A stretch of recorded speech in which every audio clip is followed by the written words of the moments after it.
ఇది పాట గుర్తుకు రావడా మేము ఉద్యమాలలో పనిచేసాము, నిర్బంధాలకు గురయ్యాము, జైలు జీవితం కూడా గడిపాము.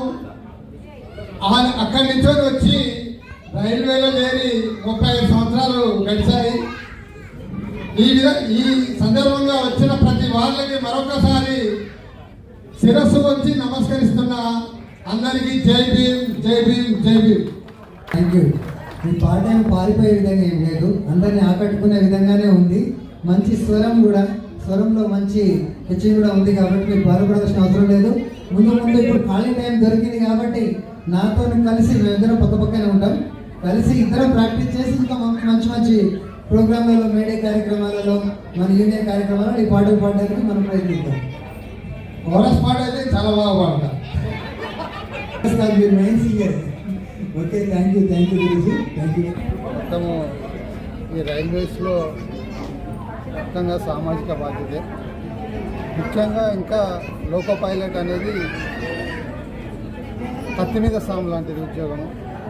అలాంటి ఉద్యోగంలో నేను 35 సంవత్సరాలు కంప్లీట్ చేసి ఈరోజు పదవి విరమణ పొందుతున్నాను. అంటే ఆ బాధ్యతని పంచుకోవడం, అందులో బాగా రైల్వే అనేది భారతదేశానికి వెన్నెముక.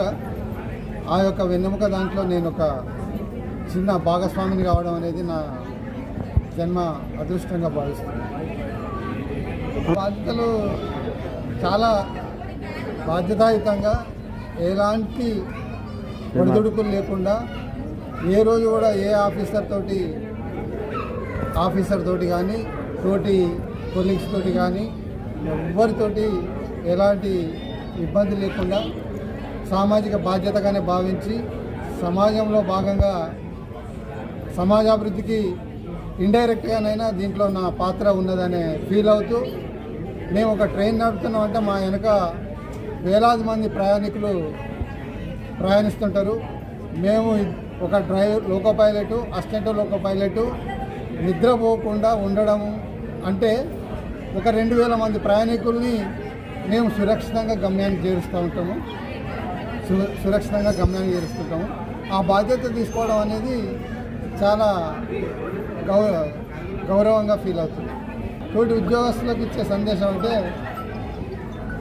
కష్టపడడం అనేది మనిషికి చాలా అవసరం.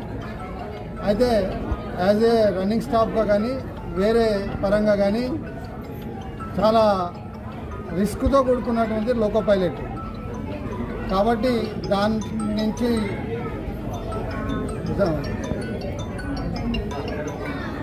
తోటి ఉద్యోగస్తులకు ఇచ్చే సందేశం ఏంటంటే, మన బాధ్యతను మనం నిర్వహించాలి. మనకి ఏదైనా హక్కులు కావాల్సినప్పుడు కొట్లాడాలి. ఇంకా నేతగా అంటే నేను పెద్దగా కార్మిక నేతగా ఏం పనిచేయలేదు.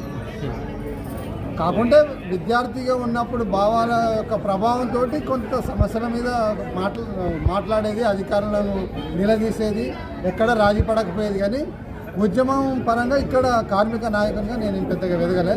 కాకుంటే ఇప్పుడు all India loco running staff association అనేది ఉంటుంది, దానికి మాత్రం ఇక్కడ నేను ట్రెజరర్గా ఉన్నా, లోకో రన్నింగ్ బ్రాంచ్లో. అంటే ఒక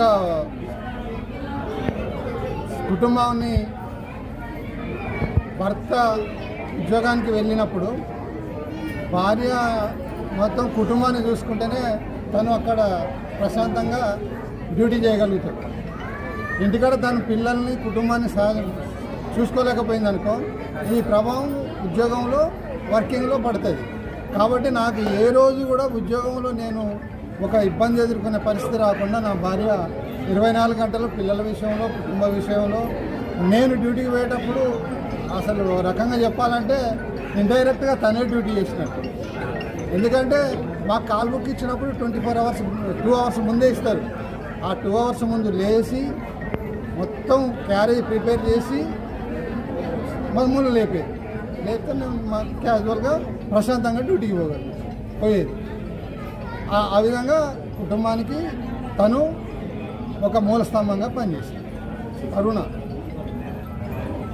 పైలట్ అంటే కొంచెం రిస్క్తో కూడుకున్న పని అండి. అది మామూలుగా చెప్పడానికి ఏం లేదు, కానీ సగం డ్యూటీలో ఉంటే ఆ మిగతా సగమే భార్య పిల్లలతో ఉండే డ్యూటీ అది. కాబట్టి మనం కొంచెం ప్రశాంతంగా ఉంచితేనే వాళ్ళు మంచిగా డ్యూటీ చేయగలుగుతారు.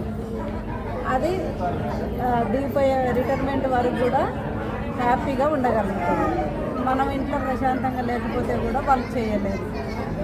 మనం హ్యాపీగా ఉండలేము, వాళ్ళు కూడా అక్కడ హ్యాపీగా ఉండలేరు. కాబట్టి భర్తకు భార్య, భార్యకు భర్త అని ఇద్దరు ఉంటేనే అటు తను డ్యూటీ చేసుకోగలుగుతాడు, ఇంట్లో మేము కూడా పిల్లల్ని చూసుకొని తన కోసం ఎదురు చూస్తూ ఉంటాం. అదే తను చేయాల్సింది, అది మేము చేయాల్సింది. చిన్న స్థాయి నుండి కూడా ఆయన ఈరోజు లోకో పైలట్ వరకు ఎదిగిండు కాబట్టి, చాలా కష్టపడ్డాడు కాబట్టి, ఆ కష్టం ఏంటిదో మాకు తెలుసు కాబట్టి మేము చాలా గర్వంగా ఫీల్ అవుతున్నాం. అందుకనే ఇంత హ్యాపీగా మేము ఇది చేసుకుంటున్నాం.